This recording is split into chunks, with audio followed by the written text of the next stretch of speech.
U.S. breaking news, change your read newspaper habit.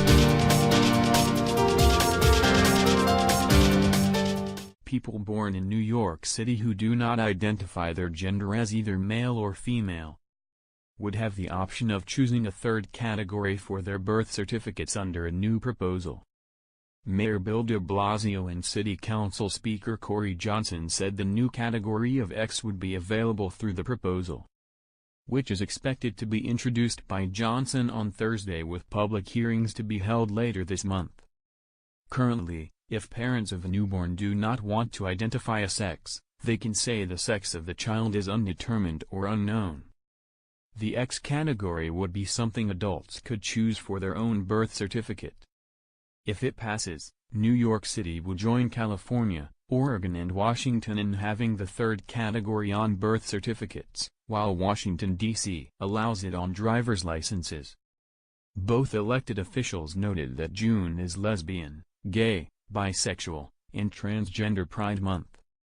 Pride Month is a time to celebrate how far we've come in the fight for equality, and reaffirm our commitment to protecting all New Yorkers from discrimination, de Blasio, a Democrat, said. This proposal will allow transgender and gender non-conforming New Yorkers to live with the dignity and respect they deserve, and make our city fairer. Johnson said, "This is about making it easier for people to be who they truly are and letting them know that New York City understands them and has their backs." The change also is expected to be considered on June 5 at a meeting of the Board of Health, with a hearing in July and a vote in September if the board agrees. The legislation in the City Council will match the language of the proposal that the Board of Health is considering. Transgender New Yorkers, like everyone else, should have birth certificates that reflect their true gender identity, said Drive. Mary Bassett, the city's health commissioner. "We know that being able to live your authentic gender and gender expression is critical to physical and mental health. Now more than ever, we must ensure that all people can live their best and healthiest lives."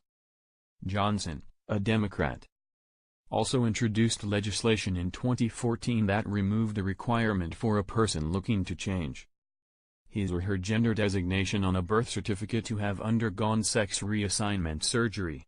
But even after that, the process still required a medical or mental health professional to fill out an affidavit or affirmation saying the applicant's gender identity was more accurately reflected by changing the gender designation. The legislation being introduced this week also would remove that requirement and allow people filing for the change to submit their own affidavit saying it was to affirm their gender identity.